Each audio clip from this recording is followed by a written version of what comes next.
Cristobal. We'll go into questions. If you could please raise your hand before the question, that would be great. But Coach, take it away. No, first and foremost, thank you for being here. Hopefully I had a chance to catch up with some of our players, and hopefully that their messaging, their responses are a pretty strong indication of what we're looking forward to in camp this year. Certainly right away an opportunity to enhance and elevate our culture and our standards by which we operate. I'm making sure that we are competing and earning roles across the board so that everyone could find a role on this football team to contribute in a positive way.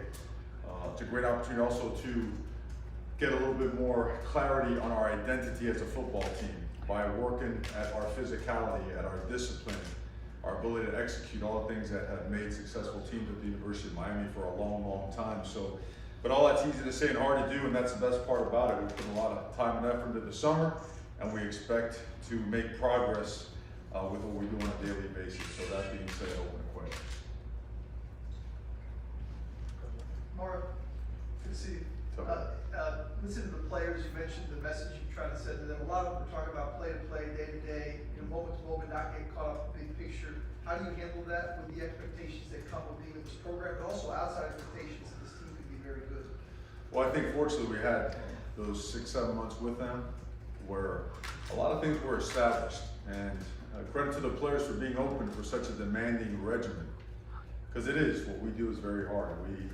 We go now and we go hard, and I think there's a pretty good understanding of that's the way it's going to be. We're not letting off of that, but that we're doing is eventually going to help us take that next step and get better. So the best way to stay grounded is to stay in the moment. The way we practice, the demands of our schedule, the way we teach, the way we progress guys into improving, into earning roles, it's inspiring for them. It's motivating. It really is. And when they see progress, the buy-in becomes that much more, much easier, I would say. So all in all, just spending time together, whether it be through our conditioning program, through our different team activities and events, we have found a way to just get tighter as a team, and we still have work to do in that department. Only way to do that is to spend time and pour ourselves into this camp. So that's what we're looking forward to.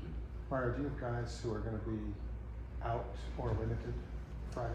We have a couple, and you guys probably saw Zion. His stuff is more of a, these big guys need a tune-up every now and then, so he'll be back in time. Ryan Rodriguez will be out for a significant amount of time. I'm trying to think who else might be out for a bit. I think we're good. Everybody else is, that injury report's a lot smaller than it was in the spring. Obviously, you guys know when we were out there, we were missing a lot of guys, but the healing's been progressing really, really well, and we expect to have most of the team out there. One follow-up. Is your style, your system, however you want to, whatever word you want to look for, do you enter camp with a 2 deep, or does that sort of write itself as camp goes along? Do you have an idea in your mind of the ones and the twos right now? And how does that work for you? Yeah, we always get coached after the organizational chart as opposed to the depth chart, right? You like to practice a lot of different rotations, a lot of different combinations. You want to see who can do what and who can do what together. Because it's not only, for example, it's not only the best offensive linemen, it's the best 5 that work together, right? It's who back there in the secondary is a true quarterback, who can get guys aligned and organized. And if it's not, who can make up for it? Who knows everybody's assignments in the defense so well that they can make us right when we're wrong. So we will try a ton of different combinations. And the key is finding opportunities for guys to earn. So it's two things. You create the opportunity, but then for guys to earn it, so that playing time is something that's really valued around here. And that there's, it comes with, consequences if things aren't done the right way.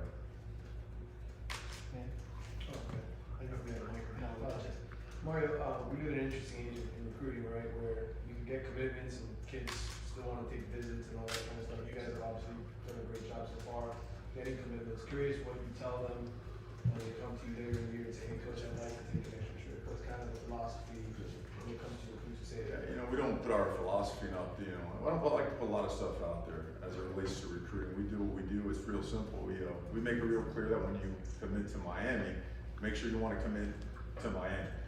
And make sure when you do, that you do what I did as a player. And Jimmy Johnson told me, he asked me, do you want to win? I said, of course I want to win. He's like, well, you better recruit. And he says, I don't mean just sell the program, but go find the guys and talk to us and tell us about the guys that can help us take that next step. He says, you know how we work, we grind, you know, we have great teachers, we have guys that are, you know, arguably the most renowned staff for developing talent and helping the guys achieve next level success as well. So make sure that you're finding guys that are attracted to that type of a blueprint, that type of a regimen. So that's the message to our guys. We spend a lot of time around them. We're very honest and open and genuine with them.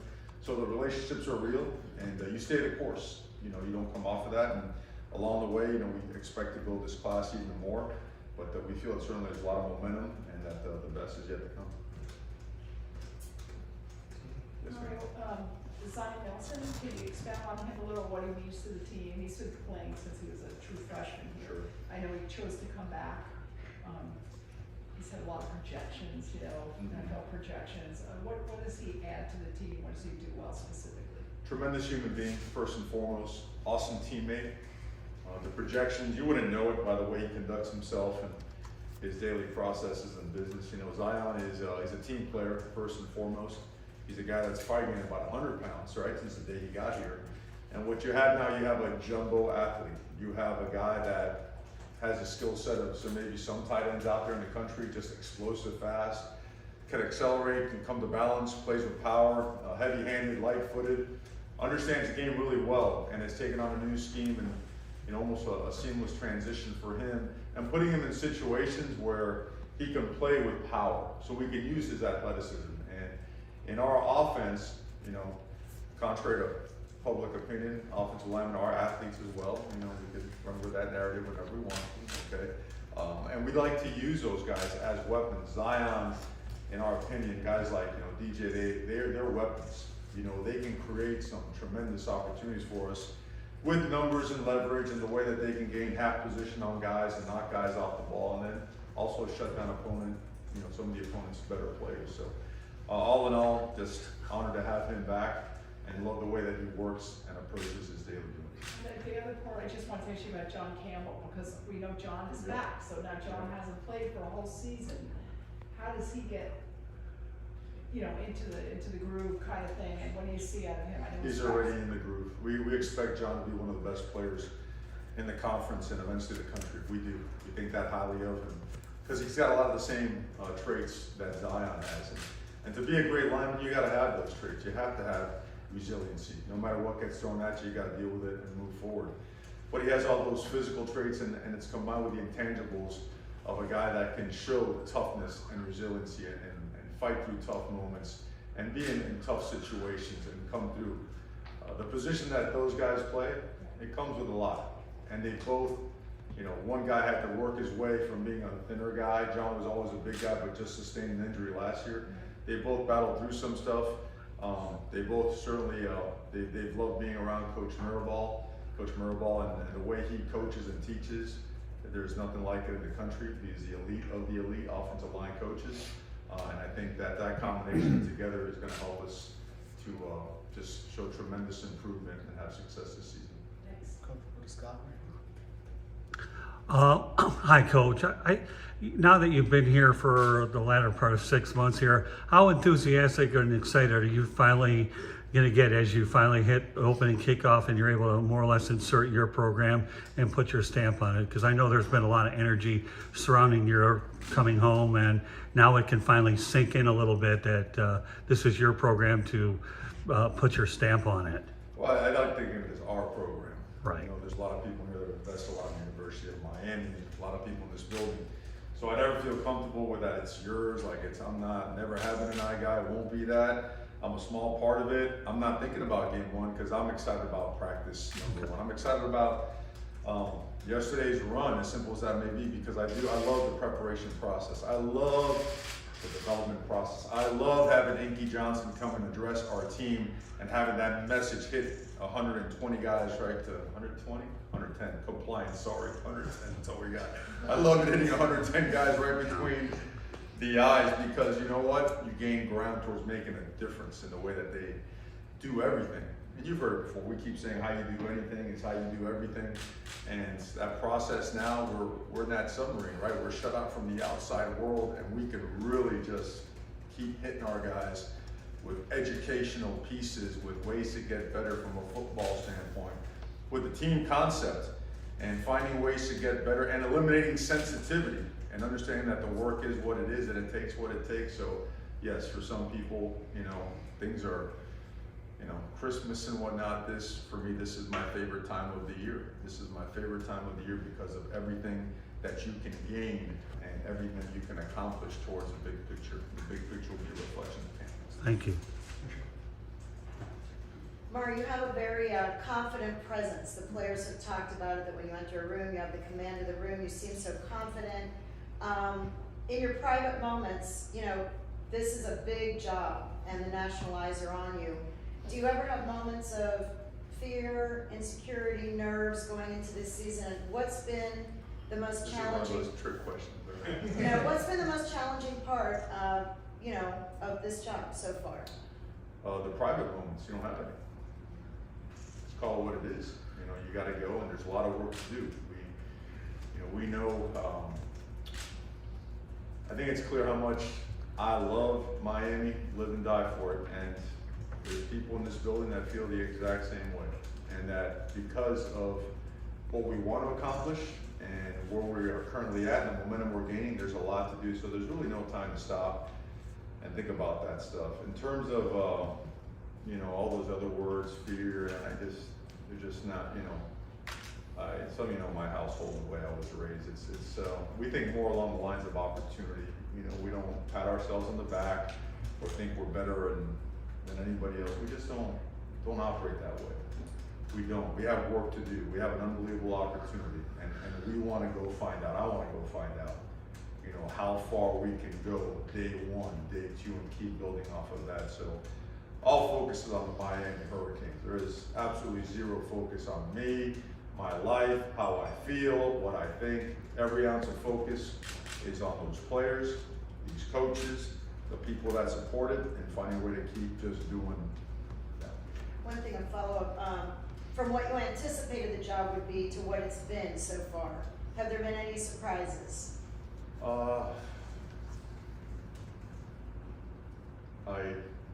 Again, kind of along the same lines, I'll give you another boring answer. It's certainly not going to help with the clicks or whatnot, but I don't know if I spend too much time focusing on that stuff. At the end of each day, it's like assess, hey, what have we accomplished? How far did we gain ground towards our goal? What could I have done better? And I got to get on this right away, you know, when it's time to get going again the next day. What I am extremely grateful for is a group of young men that, you know, change is hard. It is, and that have allowed us to instill a regimen, have allowed us to push them, have allowed us to demand the world of them, and all they've done is just keep coming. And they know that camp is going to be a tremendous challenge, and they're excited for it. So I think it's more along the lines of gratitude than anything else. Really grateful. Mario, what is that moment like when you see the competition level get to a point, and there's gotta be moments where you're like, okay, this is what it's starting to look like. What's that moment like for you as a coach? Oh, I don't know if you ever get there. You know, Dick told me, an old mentor used to always say, set those goals so high that they are borderline unreachable. So you never quite get there, and you keep striving for it. So you know, you can see it when it improves, and you see it in technical work, you see it in fundamental work, you see it in a light come on in terms of a guy who want to finish more. In other words, understanding that, you know, at some point in time, what we do and how we do it has got to be more important to us than what the other guys do and how important it is to them.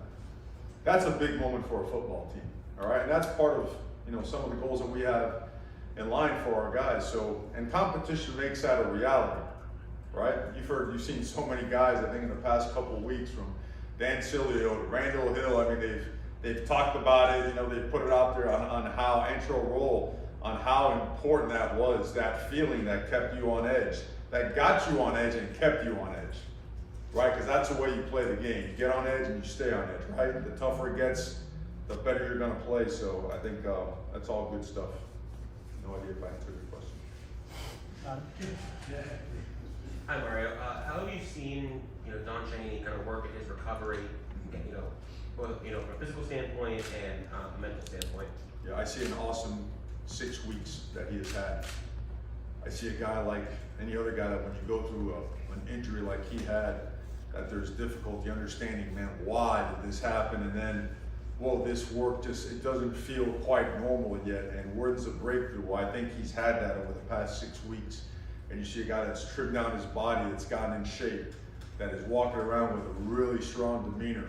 So I see a guy that's hungry, that has an appetite for competing and for being a tremendous part of what we're doing this season. And similarly, about Chauncey Citizen, what have been your first impressions since he's arrived on campus? He gets after it. There's no backing down on that guy. That guy is tough. He's physical. He works. He wants to compete. He's a big guy now. That's no little skinny dude now. This guy is Tribune has taken great pride in, number one, choosing and coming to Miami and adapting quickly to being in a different environment and taking to a strength and conditioning regimen that is very demanding. As a freshman, those are the most difficult parts of your path, your initial path. He's done a great job with it, and he's going to be in there competing right with the rest of them. Lou had a talk today about, he said when he was going through his process about deciding whether to come back or not. Sorry, go ahead.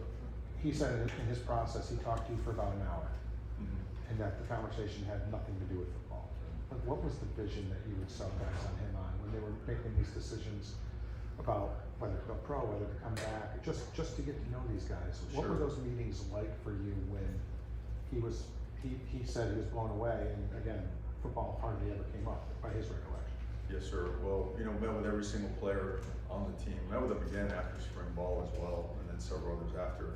Because that's the greatest form of respect. Give somebody your time.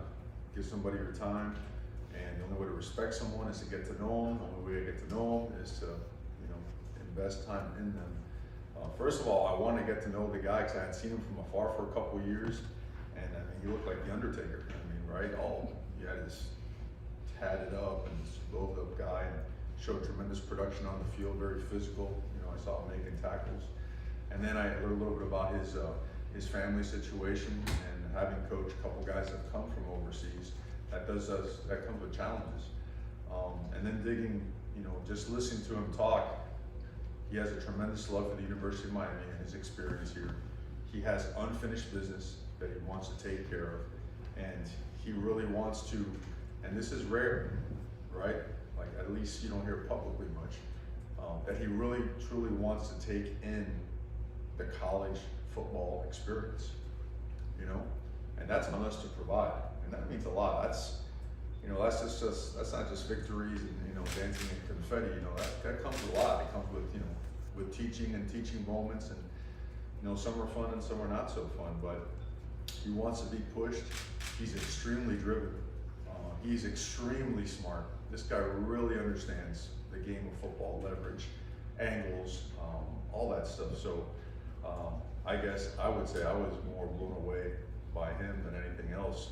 So him deciding to come back, we all know it was a tremendous blessing, but it also, it's the right kind of challenge that you want as a coach. You want these high-level guys to put you on the spot, say, all right, coach, how are we going to continue to elevate, what we're doing, what I'm doing. So really fired up to have Luke. Coach, we've got time for a couple more. We'll start with Gabby in the back. Coach, just how important is it to have a good relationship with IMG Academy and being so close, and obviously a lot of the nation's best men up there. So just being at Miami, what's the importance of that relationship? And just a quick follow-up, you mentioned early on when you got here that you kind of wanted to get class ahead in recruiting. 16 guys on board. Do you feel like you're getting closer to where you can kind of be recruiting ahead to maybe the pace that you want to be at? Or? No, we're not where, it usually takes about 1.5 years, 2 years to get there. It's important to have good relations with everybody. That's one of the first things on the agenda upon arrival, and something that we're continuing to do is to mend relationships, to reestablish and reconnect. I want to use the right terminology because I want to make sure that I'm respectful of anyone that came before us. I don't believe in the other stuff. Is to really reestablish, reconnect, have lines of communication, and then build trust. And the best way to build trust is, what have you done with players of coaches, right? What have you done in your previous stops? Well, you've had some of these guys, because a lot of these coaches, right, they've coached at different spots. Maybe you had one player when you coached up there, whatever, during time at Alabama or time at Oregon, And what was that player's experience like? Because that's probably the best indicator of what it's gonna be like for his next players, right, in the future. So, but obviously they do a great job. They have a lot of really good players, and I think the word is out and the momentum has been created because there's a lot of really high level professionals here that are all about developing guys at the highest level at a place that has committed its resources to being the best in the country. So that's an awesome combination with a city that's widely considered and should be unanimously considered the best in the world. So I think all those things, tend to create a good buzz and attention, and has led to a lot of momentum in recruiting. That's the best way I could refer to it and stay compliant. Coach, how would you say being from Miami and having ties to South Florida has helped you build a relationship with a lot of the players on the team? Well, I think when you've worn the pads and you've actually been at a place, I think it allows you to have some credibility, but I also think that humility leads to better credibility. I think it's important that you come in as one that's a servant leader that is prepared to do whatever humanly possible to elevate everyone in the building, and that's not willing to compromise the principles and values that can get you there as well, right? Is that a fine line? No, I think that's a very clear, big, fat, bold line. And I'd like to think that as a program and as coaches and myself, we like to make sure that we stay on that line and keep it clear, because at the end, it's intentional, right? What is your true intention? Or our intention is to make sure that these guys become the best future fathers, husbands, leaders, football players, graduates, multiple diplomas, whatever it may be, right? So that's the intention, and they're clear as day. What comes with it? A regimen that requires everything that you have. So I think with those things being front and center, I think it's great that I'm from Miami. I think it really helps to a certain extent, but I also think that lines and where you're from and all that stuff can be put aside as long as you are doing right by people to the best of your ability on a daily basis, and that is your intention. So I think that probably has more value than anything else. Coach, we'll wrap up here with Brandon. Coach, the messaging was very strong. When we talk to the players, everybody's talking about work, everybody's talking about maximum effort, how you do anything is how you do anything. This is the third time you've been at the helm. How do you institute sort of, universal messaging and buy-in, and how does that kind of look when you come in from day one to like right before fall practice? Because these guys have talked about, we worked hard before, but it's different. Right. But everybody's saying the same thing, which is rare. Sure. And I've covered this program for over 10 years, and I've never seen that happen. Not to say that hasn't happened before, but it was remarkable to kind of see that. And I just want to see how much you were willing to share with us about like how that roadway, what was the roadway to that?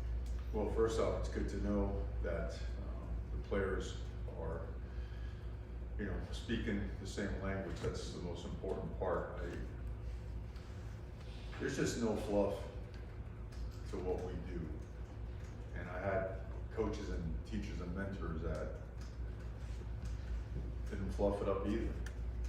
And Alonzo Heisman's right down the hallway, so is Roland Smith, Mike Lowndes. We've got a slew of other guys that I've either coached with or been associated with, mentors and coaches like that. Dennis Lavelle, I always mention, my high school coach.